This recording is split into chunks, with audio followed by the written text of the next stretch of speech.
welcome everyone to Pundits Sports presents Formula One. This week we are joined by Akhil and as usual Arsh, and we're discussing Monza. This week we are joined by Akhil. Sorry, I think that's my back end making all that noise. But yeah, Monza happened, and as usual, there was a DNF of the guy who won last year, and this is a growing trend. It has been happening for 3 years. Arsh kind of predicted it on the last stream, and it happened. How do you feel about that, Arsh? And also, welcome, Akhil. It's nice to have you back. It's been a while. I'm just happy, dude, that my prediction came right. Firstly, thank you so much, Dhaval. Welcome, Akhil. It's been a while. Everybody watching, welcome to Pundits Sports. But yes, Akhil, just to fill you in, Dhaval asked me right before our stream ended last week after the Grand Prix that what will your wins DNFs? Yeah. So he asked me, and I was like, I think Danny Rick is going to DNF, and he's like, why? And I told him the Monza curse story, and I think you were right. Other than that, I think it was an eventful race. Akhil, you have anything interesting? No, I mean, first, thank you guys for having me back. And yeah, it's been a while, but what a race. I mean, there were some crazy moments here and there, and some not so crazy moments because a lot of on strategy.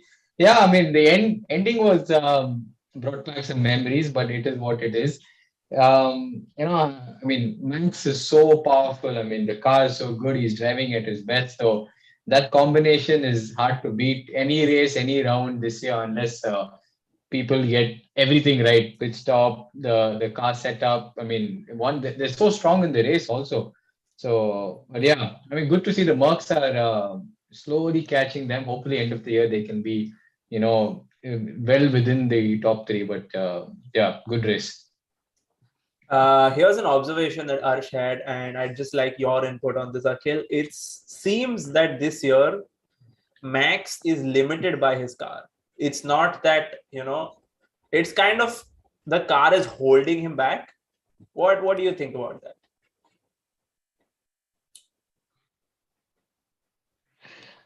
If I look back, I think there were two races. The first race, Bahrain, he got a DNF, and I think probably another race, in Australia, he got a DNF. So I think if you add those, and I think he was leading both. So if you add those, he would have won the champ. I mean, he would have got like 12 wins or 13 wins, which is probably the maximum. And assuming the whole season turned out to be the way it was.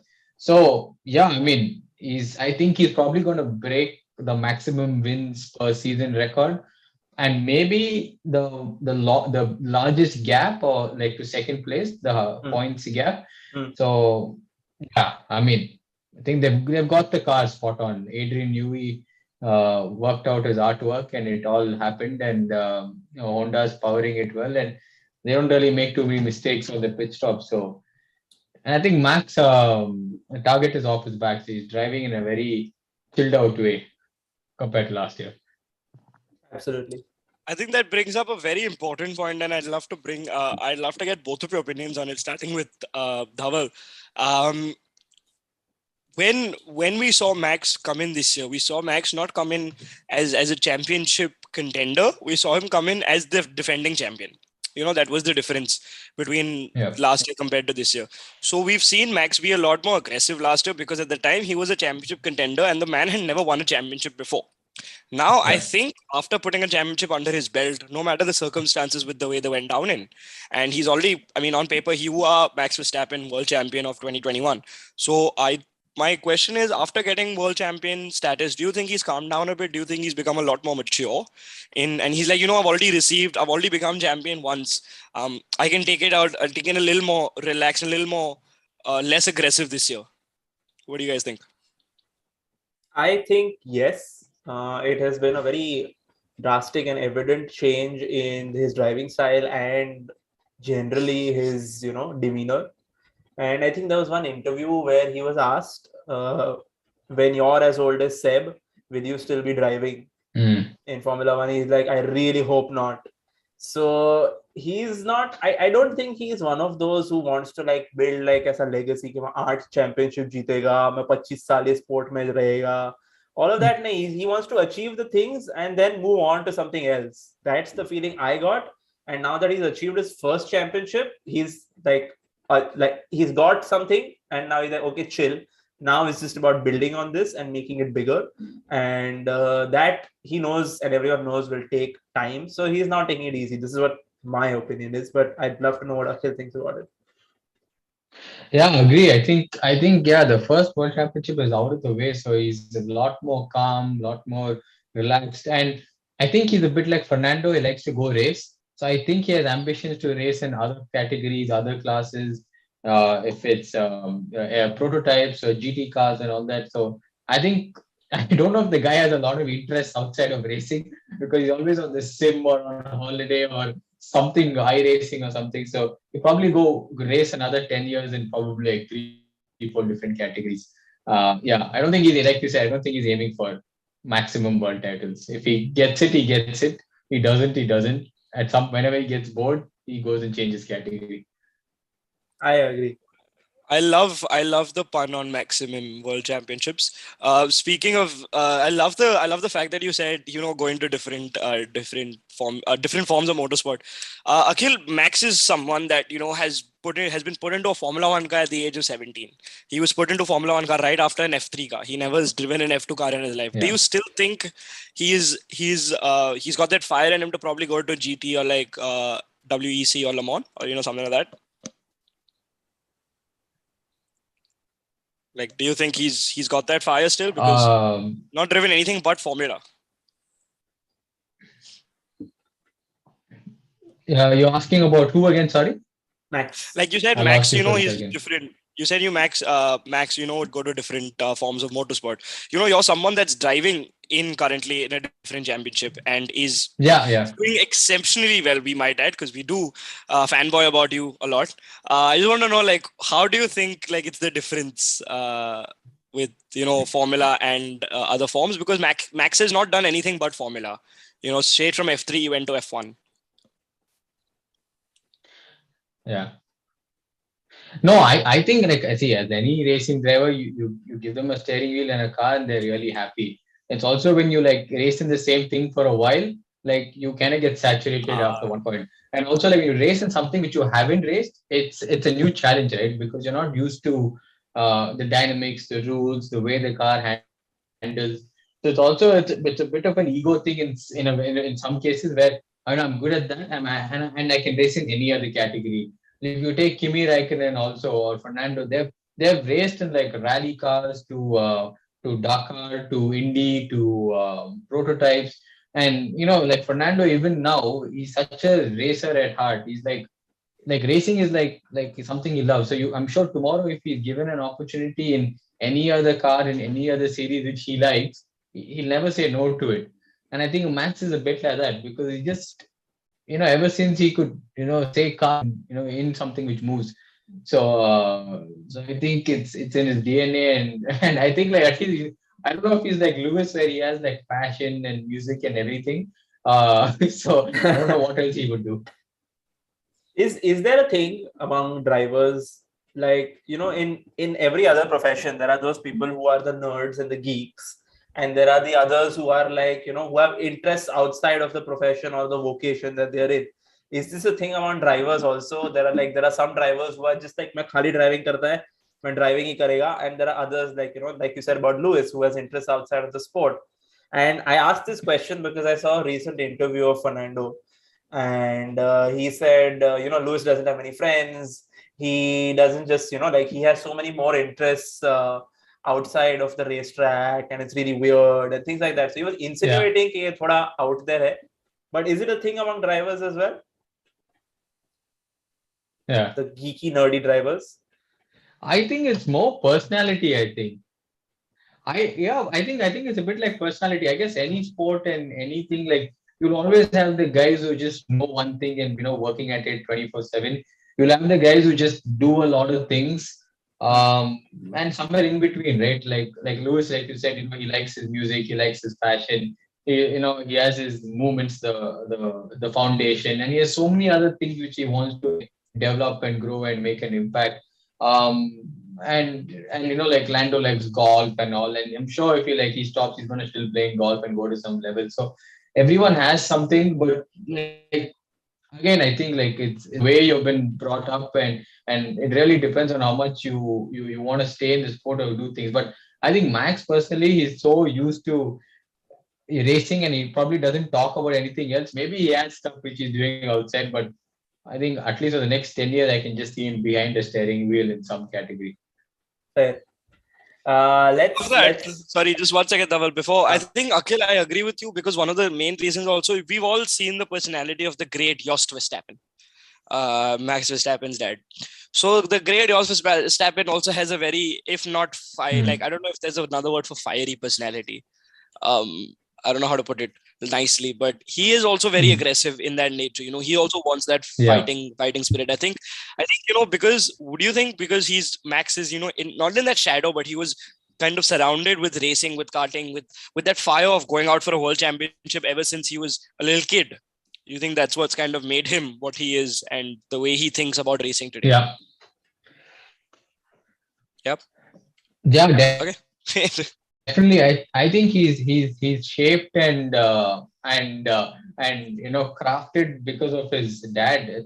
I feel like I'm not a father. I don't know anything about it, but I think his dad is the type of guy who would throw the kid in the pool and figure out learn how to swim and come back to me type. Not like stand there, teach him how to swim. So he's that like go there, figure it out. If there's snow, rain, muck. Go. That's what like in all his interviews he used to always say like my dad whenever it rains and whenever there's these weird conditions he used to always make me drive the go-kart to just feel the conditions. So he's had a very strict, harsh, tough upbringing, which is which shows in his driving. So yeah, agree with you. Thanks. You guys remember the last race which he won was where he was wearing Jost Verstappen inspired helmet. Yeah, and like finally this helmet has won a race. My dad has won a race, yeah. Yeah. क्या मतलब वो भी अपने father के लिए था मस्त है. Okay, moving on. Before we move on to the race, we said something that Arsh was going to do in our last stream, and since then he has done it. And what he has done is he got a chance to speak to some drivers from AMR F1 Racing, which is Stroll, Seb, and Nico. And Jessica. And what? And Jessica Hawkins. So just tell us about that. How was your experience? Did you get those secret videos that you are not allowed to share with anyone, but did it anyway? Yes. I cannot confirm nor deny that I have some videos, but yes, I did. I can confirm the fact that I got to speak with Aston Martin Formula One drivers this past Thursday. It was one of the best experiences I think I've had. I didn't mind waking up at 6 o'clock in the morning for it. It was amazing. I think it was so funny because we started the call and the girl, like the woman coordinating the entire thing, Lauren, she's like, so we have someone from Canada, Arsh, you're going to be kicking off things today. And it kind of freaked me out because it told me I'm going to be starting the conversations. So that was kind of freaky, but I got to speak to Nico about racing. I got to speak to Nico about his amazing hair. I got to speak to Seb about what he has, like his passion. You got to speak to Seb. Udari. Yeah, I got to speak to Seb. And the funniest thing was I felt bad for Lance at a time because starting my pehle 3 question were, how do you keep up with bad races? Like, how do you motivate yourself? So I felt so bad because बाकी के सारे question must थे, लेकिन Lance को ये question आए. But other than that, मजा आया. Jessica Hawkins is also damn sweet. मजा आया यार, बस था. I'll never get to speak to Seb ever again in my life. And never say never. Yeah, I don't know, but like I never thought I'll get to speak to Seb ever in my life. Yeah. Okay, that's congratulations, Arsh. We are all really happy for you. And let's move to the race. Let's talk about it. Before we talk about anything else, let's talk about the fast that was Saturday qualifying.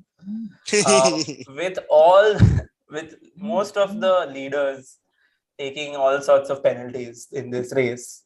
Saturday was a little like, हाँ ठीक है चलो मतलब कर ही लेते हैं अभी क्या है मतलब सब लोग पीछे से चालू करने वाले हैं 10 place 15 place grid penalty है. Akhil, I want you to address this. Like in a situation like this, what sort of rule tweaks or changes can be made to make qualifying more interesting? Just make it a sprint race or what? Because like otherwise this was the most boring qualifying of the whole season. Just to before Akhil you start, I think just wanted to add one more thing to the question. I don't think Verstappen started because of a penalty issue. He just started from the back because वो bore हो रहा था. उसको चाहिए कि भाई कोई तो competition चाहिए मुझे, तो मैं पीछे से शुरू कर रहा हूँ. तुम लोग जाओ, मैं आ रहा हूँ.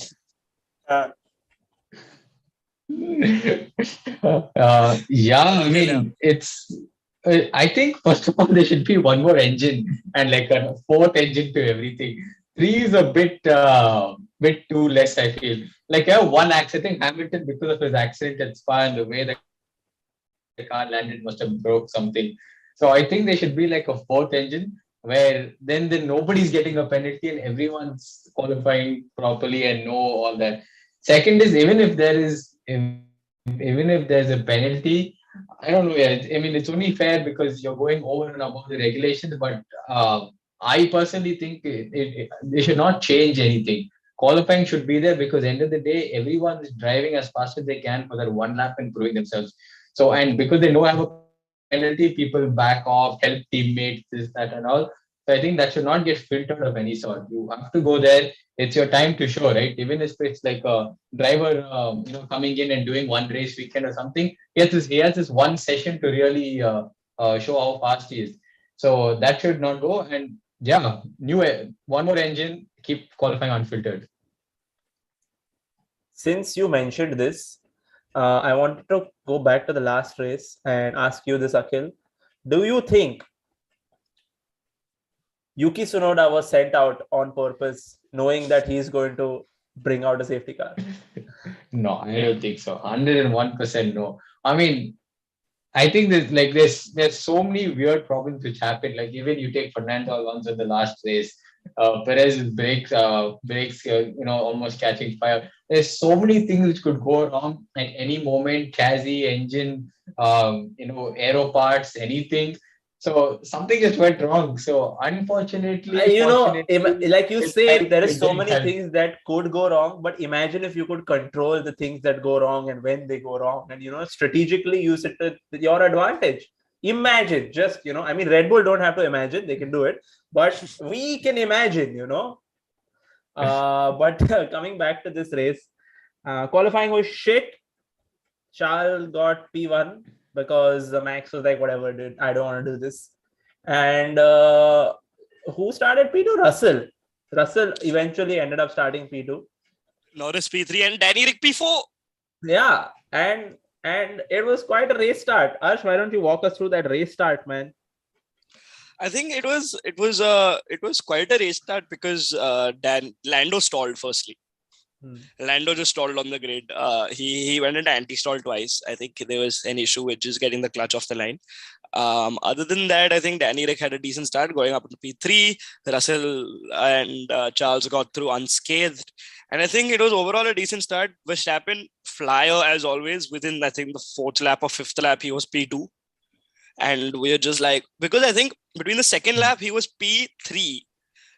In the 2nd lap, he was right behind Russell. And within 3 laps, he's now P2. Yeah. And then within the next lap, he's P1. Because why not? So I think overall, decent start. I expected some exciting crashes to happen. Not gonna lie, within the first couple of laps, because I was like, it's such a mixed up grid. They're gonna be a lot of different starts off the line. They're gonna be some people going slower than normal, and the brilliant Monza first turn is not very spacious for more than 2 cars to fit. And with 20 cars just going at once into turn 1, I expected some kind of a fiasco. Didn't get to experience much, but I think other than that, it was a good race. Biggest takeaway and the best start, I think, for the weekend was for Nick DeVries, who started in P8 and finished P9. Absolutely. I'm glad that you brought up Nick DeVries. Akhil, just like what आया एक session किया qualifying का और मतलब सीधा race में, like how tough is it? It's really tough. I'll be very honest. He did FP1 in an Aston and nothing. He did do FP2. And if you look at all his interviews and what he said, he was like chilling and having a coffee, and he's like, "Yeah, you're going to be the car in like an hour or so. Back up again." I don't even know how they have a suit to put his name or something. But because you've seen all these steering wheels, they're so accustomed to the driver and the way they want it and all.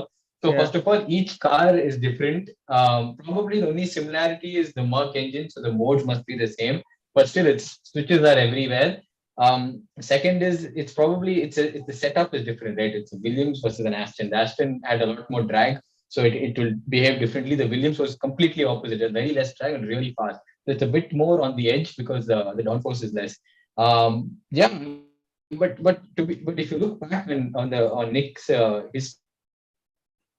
history, he's won Formula E, he's done prototype racing, so he's got the pedigree to to do this, and he's driven so many different cars. So, but again, I think it's one thing, doing it is another thing, right? So he came and executed. I think like he said, and he made that mistake. There was probably a 10th to 3/10 on the line in qualifying, which probably bumped him up maybe one, maybe max two positions. And I'm pretty sure with that top speed, if he was doing what he was doing, he kept Joe behind him. He would have kept someone else also. So maybe like out and out, if I think he would have qualified a position higher, and assuming nothing happened, maybe would have finished another position. But yeah, brilliant driving. I think he was under pressure. I think for like 15 laps from Joe and Gasly and all that. So yeah, keep trying to get the toe of the car in front, try to keep the car behind you, maximize where your car is good, and cover the downside. But yeah, unbelievable. And it's also like they say, your teammate is your first competitor because it's the same equipment.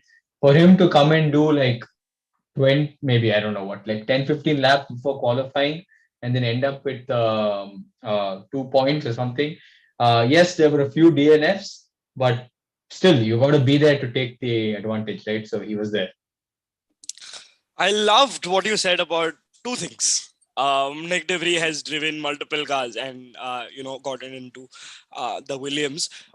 Because yes, we've seen him, at France. He was with Mercedes. Before that, he was with Williams. Now with Aston Martin, and this was his third FP1 of the season. And after 3 FP1s, you put it into the car. And not only that, I think it's very difficult because Albon is not a small guy. Nick De Vries is a small guy. Yeah. In height, and adjusting to that height in less than an hour with no Formula One experience under your belt apart from free practices and post-season testing, pre-season testing, all of that. I think it's phenomenal. We could see he couldn't get out of the car, right? He couldn't get out of the car from the race. It really affected his shoulders. And just imagine, this guy did it without understanding, like what Akhil said. There's so many things on the steering wheel, Falana Dimkana. Nick did it without that. I mean, Albon. Maybe that's the secret, Yes, don't know simplify it. Just accelerator, brake, bus, wohi, or gear. Bas gaadi chala. क्या है mode बदलता है, like leave it to the back end. No, those guys can do it anyway. Chandar बस party mode, this mode, that mode, सब जो करना है करो, मैं गाड़ी चलाएगा. But so the question that I was going to ask you, Akhil and Dhaval, actually both of you all, we'll start with Dhaval, is time for Mr. Nicky to go?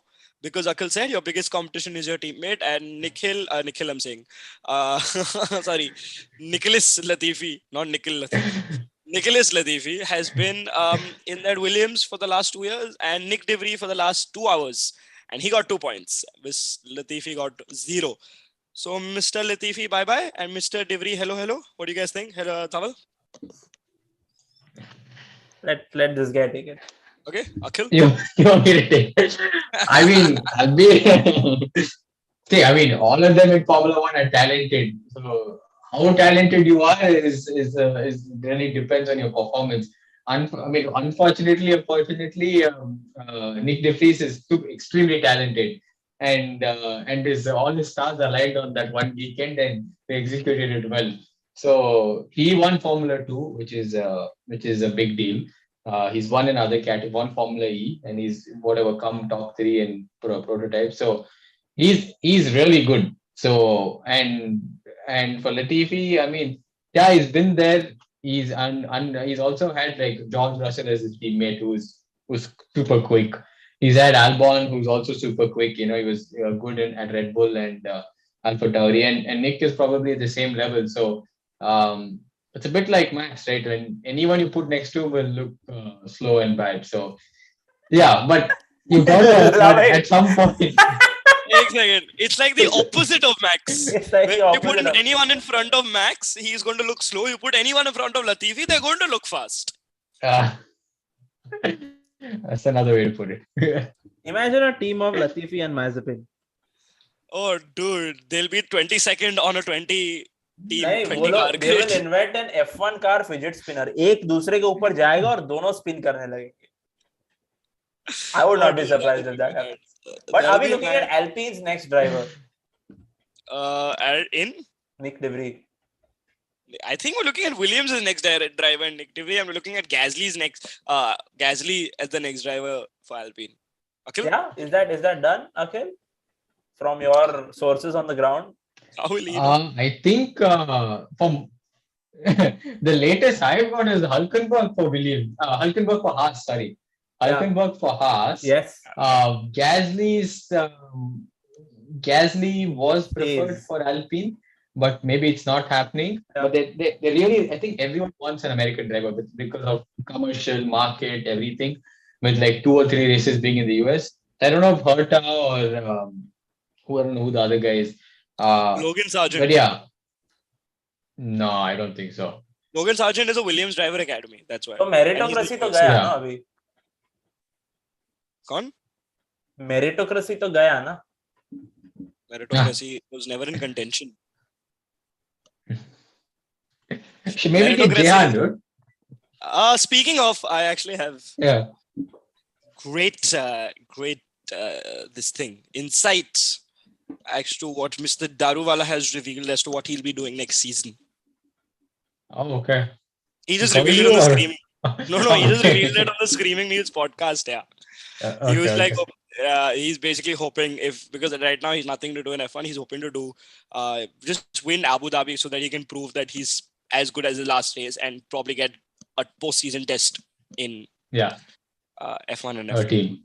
जीत गया लड़का. First ever feature race, yeah. Yeah. देखा तूने? नहीं देखा ना? तू असली fan नहीं है, तू नकली फैन है. तू भाग इधर से. मैं तो देखा ब्रो, रात के 3 बजे था यहाँ पे. तो क्या हुआ? F1 तो देखा ना तूने? हाँ. सब कुछ देखा. मैं F2 भी देखा ब्रो, मैं F3 भी देखा. Because Mr. Kushmani had a great drive. From P27 he came to P12 or P15. 12 places he made in a sprint race. Yeah. Brilliant drive. But yeah, moving on to the race. Sorry, you were saying, Akhil?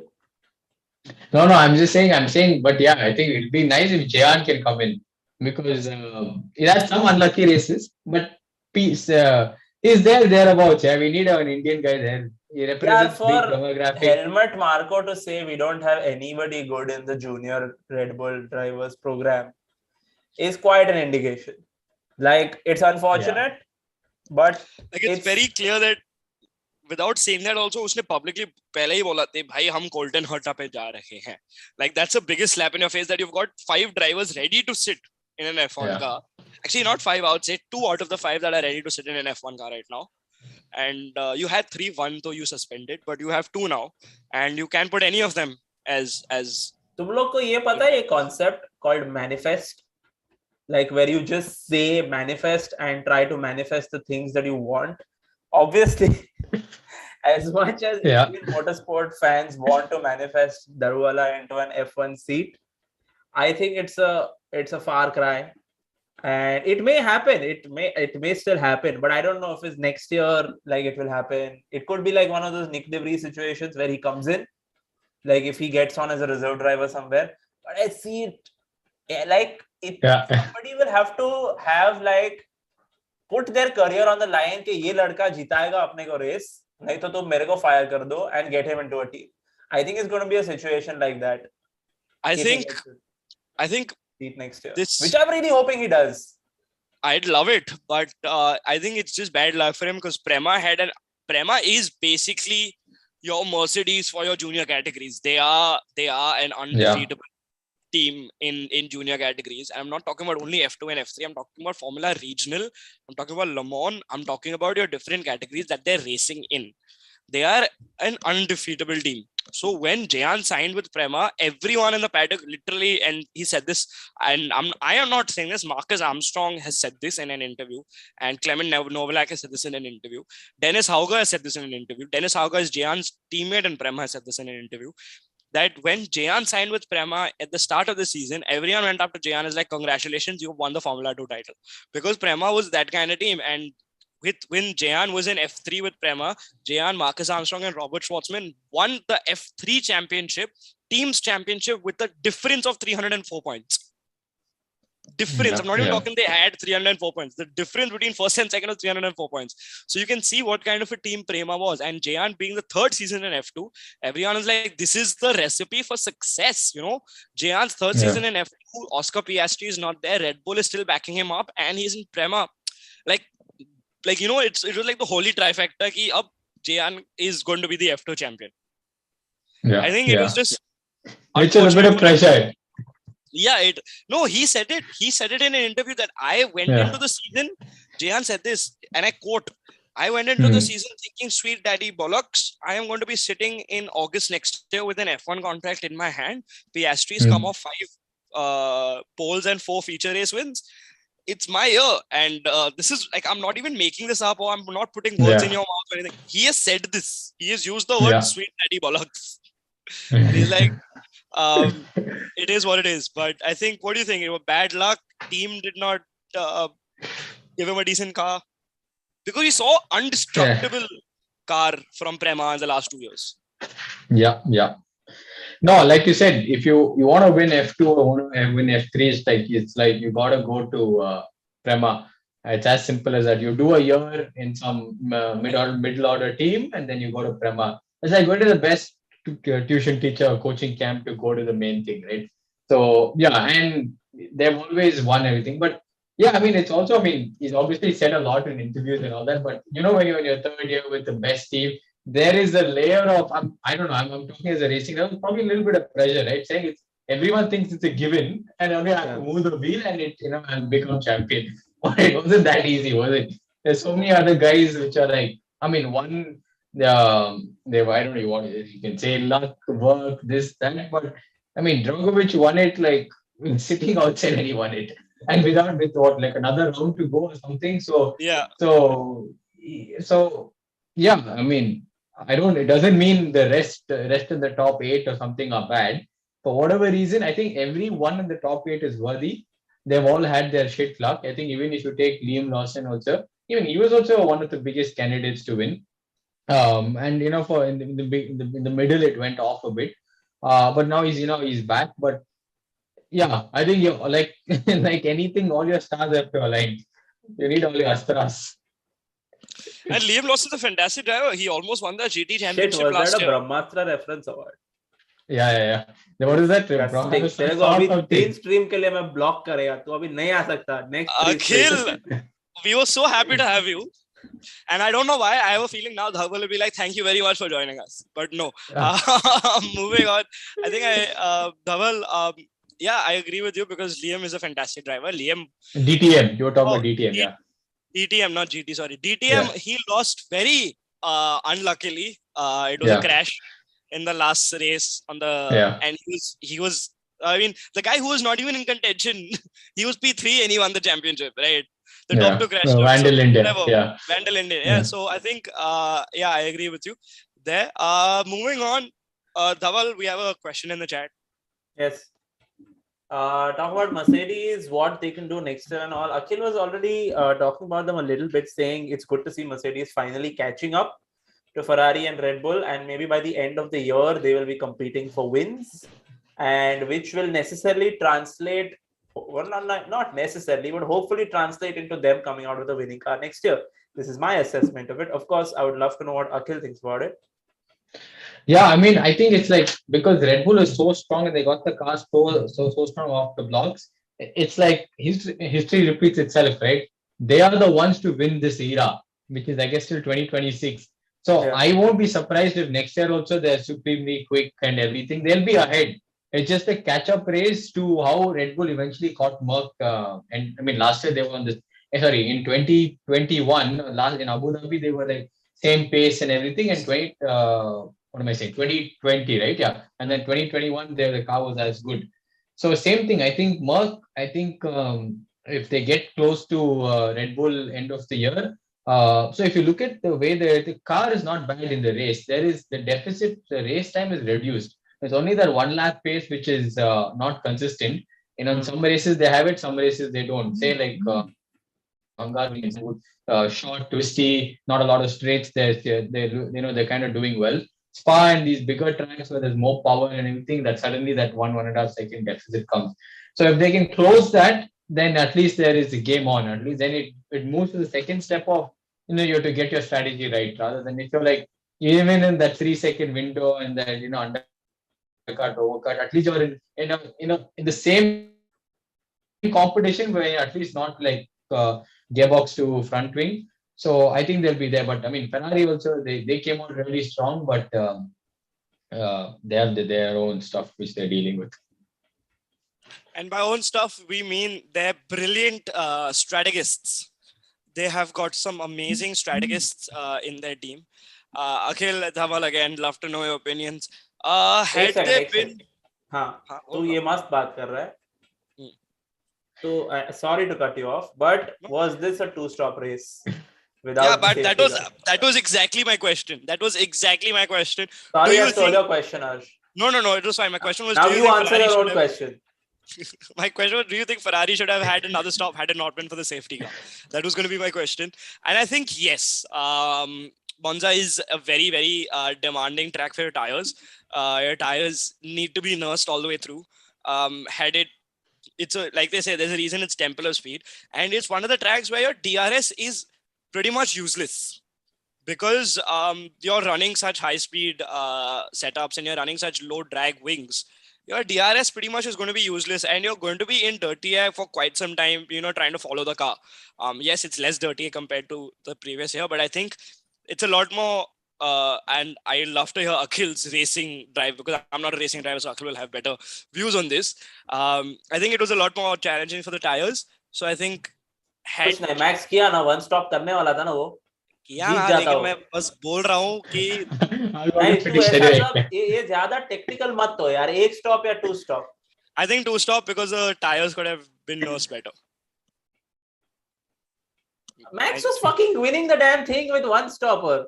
But dude, I'm talking about a Ferrari. Red Bull is not a Ferrari. Ferrari sucks balls. Have you seen them this year?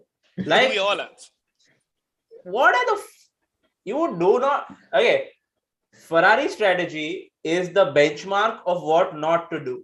You essentially do the opposite of what Ferrari does in a race if you want to win the race. This is obviously a stupid ass analysis, but yeah, if they put me as a race strategist for one of the F1 teams, I would be like, Ferrari क्या कर रहा है? अच्छा 2 stop तो अपन 1 करते हैं. बस वो लोग हार्ड टायर पे स्टार्ट कर रहे तो अपन मीडियम पे स्टार्ट करते हैं. वो लोग 2 ड्राइवर है, हम लोग 1 ही ड्राइवर डालेंगे. चलो क्या तुम लोग देखोगे? वो लोग 4 व्हील नहीं, अजय देवगन के जैसे ऐसा 2 पैर रखेगा, 1 पैर एक गाड़ी में, दूसरा पैर दूसरा गाड़ी में, और चलाएगा तेरा Colton. I think Ferrari does the same thing. Ferrari looks at Red Bull like, shit, Red Bull के पास 4 व्हील है गाड़ी पे, हम 3 लगाएंगे. हम 4 नहीं लगाएंगे, we'll put 3. अपना style. Oh, this is interesting. We have a chat. I love the question. Yeah, I loved that question. Don't you guys think putting up limitations on the number of pit stops during potential safety cars would make things interesting? If you could just elaborate on that question, because I see this question going a few ways. One of them would be first come first serve. Like safety car chalu hua, only 10 cars allowed to pit. So whoever stops first gets to pit. Or like throughout the race, however many safety cars are there, you only get 1 safety car pit stop. Is that your question? Let's answer both just for the fun of it. Akhil, how about the first one? Like only 10 cars get to pit in a safety car. See, I mean, I feel like it's one of those rules which is like, it's a very permanent good rule, because half the time everyone who's stays starting on any strategy, they're trying to push like as much as they can, like hoping for a safety car. Even in my GT racing, there's a pit window right in the middle. It's a 1-hour sprint race, and then we have a 10-minute pit window. So every time we're hoping to stay as late as we can, and if some safety car happens, the whole field gets bunched up, and you don't lose as much as time. So I feel like everyone's biggest hope and dream is to get a safety car during that pit stop, because then they lose the least amount of time. But yeah, I mean, towards the end, it's like see, at the same time, like maybe like if Leclerc did one stop and the safety car happened, his tires would have survived, because he's going up to like the last 5 laps of the race, the last 6 laps, right? So he could have somehow managed and stayed out and all that. But again, see, end of the day, it's everything is a gamble, a calculation, and it's a decision. So it's a bit like the red flag, right? And you can change whatever you want on the car, including tires. So the guys, imagine, who pitted before a red flag, and the guys who are just about to red flag comes on, it's a win-win. So it's one of those rules which you hope you get it and you get that advantage. I love the fact that you brought up the red flag question, because I have a follow-up and it'll be a great segue. You said, the late safety car, and you have all of that towards the end. This race, we saw one of the examples, and Abu Dhabi 2021 was also an example where a late safety car, which could probably could mean the race ending behind the safety car. My question is, do you think in that situation, if there are a certain number of laps left, say for example, if there's a crash, say in the last 5 laps of the race, hypothetically, do you think there should be a rule? Do you think there should be a rule? No safety car in the last 5 laps. If there's a lead for a safety car, it's directly red flagged. Do you think that should be like a rule or something? Dhaval, both questions to both of you all. Yeah, Dhaval, go ahead. He's signaling. He's signaling. Oh no! You want safety car, you don't want red flag. तुम लोग ने Hamilton का चोरी किया है last year. हाँ, वो मेरी गलती पाप लगेगा, पता है ना.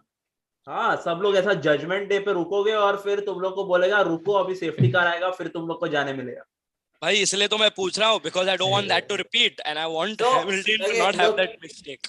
This is what should have happened. This is what happens. There is a rule. There are rules. The rules just had to be followed. I don't think you need to change the rules in that regard.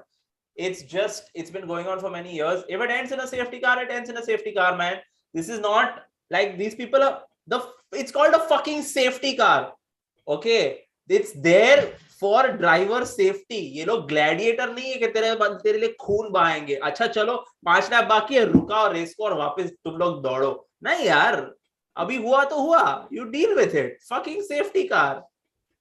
Be safe. But don't you think that kind of... Are you not entertained?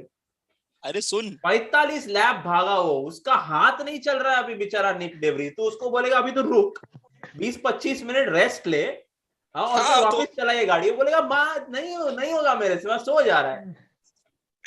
But I agree with you, but my point is so that you don't have all of these issues. You don't have all of this कि अगर 5 lap या कुछ बाकी हो, and Akhil, you can completely disagree. Human beings, what the fuck are you expecting them to do? A lot more for me. Sorry, I'm not. अभी तेरा ऐसा Canada में आके ऐसा चाटेंगे क्या? Is that your next call? निको हल्कनबर्ग से तूने ऐसा पर्सनल नंबर लिया है ना? डेट पे जाने वाला है तू उसके साथ. देख, फॉर्मूला ई यहाँ पे कैंसिल हो गया, तो I need some kind of compensation, ठीक है?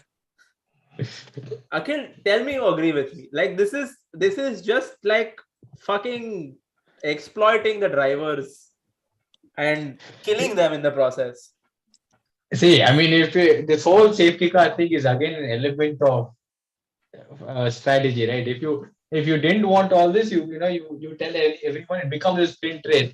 Everyone is on the same tire, same fuel load, same everything. Go as fast as you can, and there's no strategy. It's literally car and driver, and just, I mean, again, maybe there's a tire strategy. If you say everyone's on the medium or something, then there's no strategy, right? So what are these high earnings strategies doing in the team? So you're always banking. It's like the stock market, right? You're always banking on something somewhere to get your price up or price down, and someone's going to win, someone's going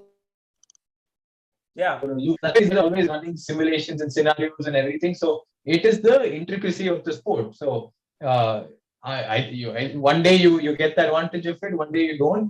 But at the same time, when a safety car and car stop happens, there should be a bit more clarity. Like my weirdest things is like, how do you know the guy who's clearing the car is doing it as fast as he can? How do you know like they're not like they're doing it like 10 seconds slow? How do you know like maybe this is the opposite of my fight here? If it's in Monza and if the guy is a Ferrari fan, and there's like if Charles is leading, you think that guy is going to do anything fast? He'll take his sweet time and put the car on the trunk and say "Gear Mesta Go" or something. So it's like, but I'm saying that there should be some time limit or something. And also, I don't know, it depends. It's so hard to do it because there's always some weird problem. Like that, like you've seen in sometimes when the electricity thing is on, you can't touch the car. If that would have happened, then it's sitting there for 5 minutes. So yeah, but I think I know I'm being very diplomatic here. Like the new president has made this thing like I think like cricket, where there are like 3-4 guys, third umpire sitting and making a collective decision. So it's good when everyone has an opinion in that room to say no or go or whatever it is. No, but this is an element that I didn't think of. Okay, what if those safety car operators or the people who are actually taking the car off the track are not doing their best job or are purposely, and I think that just it's a beautiful human element added, and I think it should continue because I don't know if you guys watch football, but there have been instances in football where ball boys have handed the ball back. I think it was a Tottenham game. Henry. Not Henry, sorry. Who was that guy? It was a Tottenham game. It was a Tottenham game. He threw it and he got a goal. And immediately, and he got the goal. He got a goal. I think that's just another human element. It was not a Tottenham game because I know it was Mourinho who came. Not Mourinho. Mourinho came up and thanked him. वो Tottenham का manager था तभी. I think they should start timing these incidents on how fast they start clearing them. Because I'm sure that everyone analyzes everything today, right? There's nobody on the internet analyzing from the time the car stopped to the time the car was put on the track to the time it got recovered. How fast was that? There should be like some new time on, like if there should be like an FIA thing on saying, okay, we're clearing cars faster nowadays, and that is also becoming a speed thing. So bragging rights of red flag, car stop, we cleared it in 2 minutes, blah blah blah blah blah, and then it's like they should some analyze, like imagine someone goes and analyzes that, that guy could have done it faster or something. The truck driver could have driven at 40 instead of at 20 on the track and parked Ricardo's car. It could be a track rating system, like Monza mein agar safety car aaya, so the car gets cleared within this much time, or the debris gets cleared within this much time. But in Singapore, it takes so long. So fuck Singapore for next year. You were the slowest in clearing shit off the track, so you're out. Suzuka is in, or whatever, like I love with Putin again, so Sochi वापस आ जाएगा, whatever. I love that idea. I think everyone should be happy with Putin. No, I'm kidding. My point is, I love that idea, what Dhaval said. I think it's a great way to analyze this thing. And it'll give us, at least, it'll give Budh International Circuit another chip on the shoulder, because we as Indians take pride in efficient labor. Yeah. So I think if we have that also analyzing us, and वो लोग को पता चलेगा कि भाई हम कितना efficient है इंडिया में, हमारे पास बहुत labor है, like बहुत ही ज़्यादा, we can get it done extremely quick. I think that will be. ना इधर मतलब एक ट्रैफिक पुलिस आ जाएगा और सबका फोटो लेना चालू कर देगा. So can you have a speed camera? You'll have a speeding camera. इधर permission लिया है कि नहीं? Yeah, fuck it. No. License किधर है? License? Super license दिखाएगा और बोलेगा इधर valid नहीं है. Sir, जाओ देना, student है. And the other thing is extending the laps. That was an interesting point some commentator made. I loved that, Akhil. Yeah. I loved that. I think Karun Chandok said this. Somebody said this, saying that like if they have time to do another 2 laps, like how there's extra time and all that, right? If it's, I mean, again, it's a situation. But if there's a valid reason to extend it by a lap or 2, they should do that, because it's this driving to the time limit and. Or if you're losing like 5 laps on safety car. No. Do you think calculations of fuel and all of that is, I think, so precise that I don't know. But you save fuel in you save fuel in a safety car, no? But I think. One second, I have a question for both of you all. No, but I'm saying not like 5 laps more, like maybe a lap or 2. That extra bit of entertainment. 1 racing lap after the safety car. I'm sure there's some calculation. 3 safety car. I would love to see this. I would love to see this rule brought back, because I am sure once it's brought back, there will be a situation which will be history repeating itself, where somebody will be pushing their car over the line to finish. Like हाथ से push कर रहे होंगे, क्योंकि petrol खत्म हो गया है. Possible है. But no, I think I agree. But you guys go ahead. No, I was just saying I wanted to basically just sum up what both of you all said and kind of give you all a line where both of you all will solve both of your questions. How about after, like everyone says that, supposing that 3 laps of safety car, have 3 extra laps. How about if you have 3 laps of safety car, if you have 4 laps of safety car or something, have like half of the number of laps, or like, the closest to half you can have. Like have a set number, like for sure, कि तू 2 lap ही करेगा irrespective, तू 1 lap safety car करा कि तू 10 lap safety car करा, overall safety car के बाद तुझे 2 लैप ही मिलेगा. Like set करो. Provided the race is ending in a safety car. I think that's the only situation where you should be extending laps, not if there is a safety car in like the 3rd lap of the race and it goes on for 4 laps. There's no need to extend because there's enough time in the race for the race results to even themselves out. So do you think a lot of the questions, Akhil, this is the question to you also. Do you think a lot of the rules, sorry, not a question. Do you think a lot of the rules in Formula 1 are very arbitrary to the situation?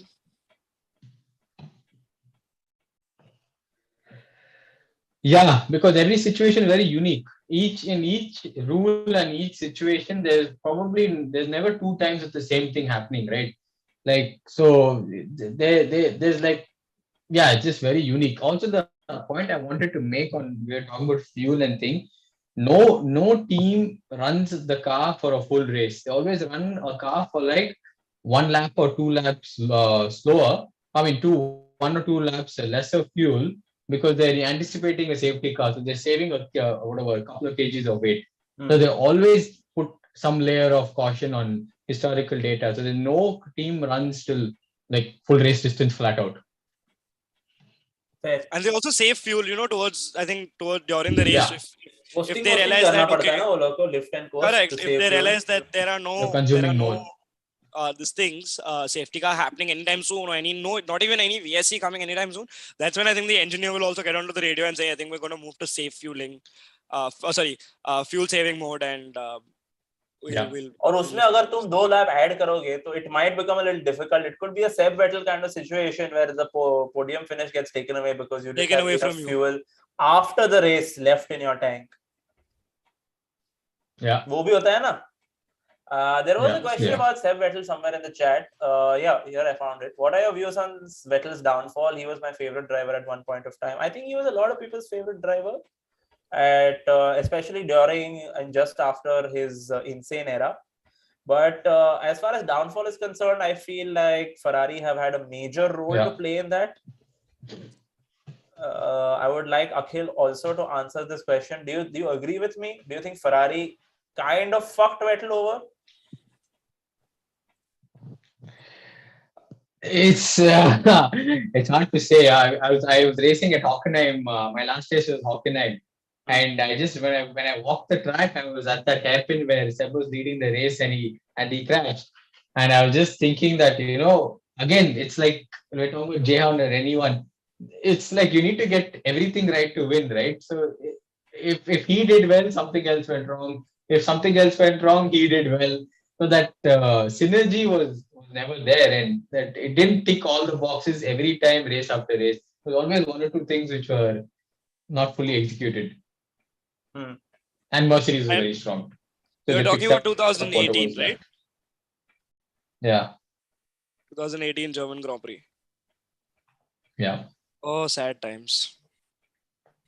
Yeah, so from a bird's eye perspective, it might seem like Ferrari fucked him over, but what you're saying is it was a bit of both. Like when they were present, he was not, and when he was present, they were not. And I think that's the beautiful part about having a racing driver, especially a racing driver that's racing in Hockenheim himself with us on the stream, that we can get a lot, like we've got such better insights and understanding from a racing driver perspective, even not only about this incident, but talking about Nicholas Latifi, talking about Nick de Vries, talking about getting into Formula, talk about anything in general.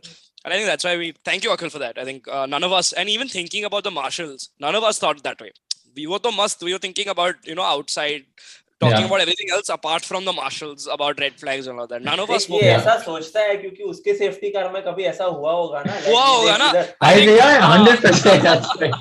देखो हम लोग जीत रहे हैं, ये लोग नहीं जीत रहे. I feel like they're just working slowly. It's like some road construction in India. It's like, hey, you can do it faster. Akhil is just sitting in the car. Akhil like, करना भाई, मैं India से भाग के इधर आया ताकि construction ना देखना पड़े. यहाँ भी तू slow ही कर रहा है. Yeah. But I think I think Dhaval, you're right. Akhil might be like behind a safety car during his race, and he's like, "Arey, why are you doing it quickly?" नहीं कुछ तो जोर हो रहा है इधर. ये बोल रहा होगा अपने इंजीनियर को, ये लोग कुछ चूतिया काट रहे हैं अपना, तुम लोग जाके देखो जरा, वो राजू को भेजो उधर देखने को बरोबर काम कर रहे हैं कि नहीं. Technically, Aston Martin won the race. I think Yash is saying because Red Bull copied. Aston Martin copied Red Bull side pod and. Okay. Callback have to like 17 races ago. Yeah, I'm assuming. Yeah. So other than a few of these things that we've already spoken about, let's talk about Lewis Hamilton for this race, because we're nearly towards the end of the stream and we have not mentioned his name enough times. और अगर वो couch पंडित stream पे उसका नाम नहीं आता ना, उसको रात को नींद नहीं आती है. तो Lewis Hamilton. हाँ चलो. P5 from P19. What do you guys think? मस्त था. जीतेगा वो. ये साल एक तो जीतेगा वो. That's what I think. Akhil, agree. If he doesn't win, it's his first ever season in F1 without a win. I think he had one or two opportunities. But what do you say? Like when like Zandvoort, when that pit stop thing happened, right? Come on, so everything was in his favor, and they did box. Thank you, Yuki Tsunoda. So again, all went wrong. I'll not say went wrong. They gambled. So yeah, but I mean, like I said, if it's another small Singapore, should be good because it's twisty and not a lot of straights and everything. It should be good over there. But I think Hamilton wants to win and still make his mark around Russell, saying, who's the real boss. Yep. Okay. I think we've covered a bunch of stuff that we wanted to cover and more. We're coming towards the end of our stream. Final thoughts before we go. Akhil, I'll come to you first. Is this season of Max Verstappen once in a lifetime kind of thing? Like we've seen it maybe once or twice before with Seb and Lewis. Is this Max's that season? Or I think so. Why? And also I feel there's two things which have happened. There's one is, and I don't like saying this, like even if you take Mercedes or the other teams, the teammate has been really strong. Like even like Rosberg was always there, or even Bottas on most days, or at least half the days he was within like 2-3 tenths of. I mean, like Bottas's bad day is 3 tenths of Hamilton. If it's good day, he's as good, right? And then even in Ferrari, and he was better. Yeah. So I feel like Max, obviously, like I said, your teammate is your own competition. That again, Sergio, sometimes he's thereabouts, but most days what he's shown in the last few years, he's not been as consistent as Max. That's number one. So your teammate with the same machinery is out. Second, now with Ferrari being with Charles and being it's such a big gap. All this guy, it's just driving with no weight on your shoulders. He's just got to circulate, come in the top 3, and it's in the bag. And what is it? I think he can win it next round. Or mathematically almost win. Mathematically, he needs 12 points more than Leclerc in the next round to win it. So if Leclerc DNF, one sprint race is also remaining. Not next weekend. I'm talking about next weekend. Suzuka is what Arsh. I thought Singapore mein jeet jayega. Brazil is what the sprint race is. Suzuka. Acha, you're saying Singapore mein jeet jayega. The reason I said Suzuka and not Singapore is, and I think Akhil might agree with me on this, is because the difference required to win in Singapore is 12 points. So Verstappen has to leave that weekend with 12 more points than Leclerc. So there's a chance he'll get 5 or 6 points, and then probably in the next race get another 5 or 6 points and then complete it in Suzuka, which is why I said Suzuka. Had Spa not gone as well, quote unquote, for Leclerc, he would have won it in Singapore. But Spa, you did not. You saw Leclerc finish in the points. You saw him finishing P4. So you saw Leclerc, doing well there. So had Leclerc not done well there, then it would have been Singapore. But because Leclerc did well there, I think it's going to be Suzuka and not Singapore. Cool. I think that brings us to the end of our stream. We're really looking forward to what more Max can do this year, and maybe Hamilton can win one race. Who knows? Max is breaking records. Hamilton is breaking records. It doesn't seem very different from 2021.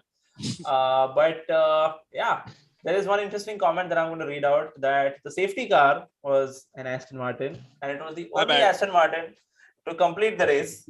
So it's great, Yash, that you're saying this when we have Akhil on the stream. So he never started the race to complete the race. Yeah, maybe Yash I don't does think not know. Yash does not know that Akhil is an Aston Martin racing driver. So, he's a driver. He's a part of the driver academy. So hey, Wobi. Last comment I'm going to read out. Max will slow down after Singapore GP once declared champion. Maybe then Hamilton will win at least one race. No, Hamilton will win it on his own merit. Not I think Jayan bhi waisa hi hai, bro. If you see Jayan's, I think Akhil, you've noticed this. Jayan in the last 2 seasons, whenever he's won after the F2 championship has decided. Like jab bhi uska race, his racecraft has gone off. You know, it's after the championship has been decided. He's like, ab championship decide ho gaya, ab main karega acha. Like it's always been that way. Even last year when Oscar Piastri won, his first race was win with Piastri's weekend. This year, same thing with Mick Schumacher. Last 3 years, I've noticed this.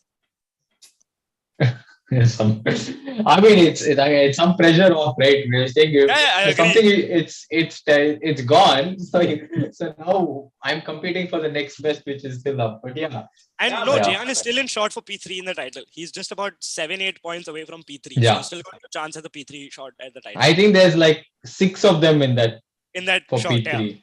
He is P5 right now, and he can easily get P3. 2 to 7 or something like that. Yeah. 3 to 7, 3 to 8. 3 to 8, yeah. 3 to 8 are in shot for P3. Yeah. Because Thea Porsche and Dragovic are. Yeah. But anyway, our predictions for Singapore, guys. 9. What time है उसको? ठीक है. तुम लोग कर लो, तुम लोग को ऐसा prediction खेलना है तो, but Max जीतने वाला है उसमें. अभी क्या prediction करेगा तू यार? चल ठीक है ना, छोड़. Maybe Ferrari, a little bit of a street vibe. No, I'm going to say Akhil because Akhil is there and Sebastian Vettel is in Singapore. I think Sebastian Vettel will win his 6th race in Singapore. Like his 6th Singapore Grand Prix victory is going to happen this year.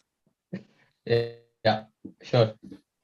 I want to believe what Arsh is saying because on the last podcast he said that Danny Rick will not finish Monza, and that came true. So, and I also said the Oscar Piastri is going to sign to McLaren before he announced it. He also said that. That everyone. Okay. But no, you tell us who's going to sign for Haas, then we'll. For Haas, I have a feeling it's going to be Ricciardo and not Hulk. No, but this Hulkenberg thing that Akhil mentioned, I read some random Reddit thread where it was also mentioned, and I was like, this can't be true. And when Akhil said it, I was like, oh, okay, maybe. Like, it's possible, unless he was on the same Reddit thread that I was. Akhil was the one that posted it on the Reddit thread. Maybe. No, I didn't start Booby 69. Akhil, is that you? Okay, guys. Okay, that's the end of our stream. It was a fun one. Thank you to both of you for joining. We will be back after Singapore, which there's a week's break now, and then 3 weeks break now. Yeah. तो अभी हम लोग मस्त ऐसा break लेंगे, बीच में कुछ करेंगे अपन, ऐसा कुछ तो करेंगे, क्या करेंगे पता नहीं, लेकिन करेंगे. If you want to know what we're doing, follow us on Instagram, like this stream, subscribe to our channel. There is some cricket content coming up. I've been saying this for 6 or 7 months now. Eventually, hopefully, soon enough, it will come up. Thank you, Akhil. Thank you, Arsh. And this is me, Dhaval, signing off for Couch Pundits. As far as the podcast on drivers market is concerned, we've covered it a couple of streams ago. Yeah, the one after the silly season. Which one was that? The first race of this triple header? Belgium GP का preview में किया था हम लोग. वो जाके देखो. और आएंगे हम लोग वापस. Chill करो तुम लोग. Bye bye. Good night. Okay.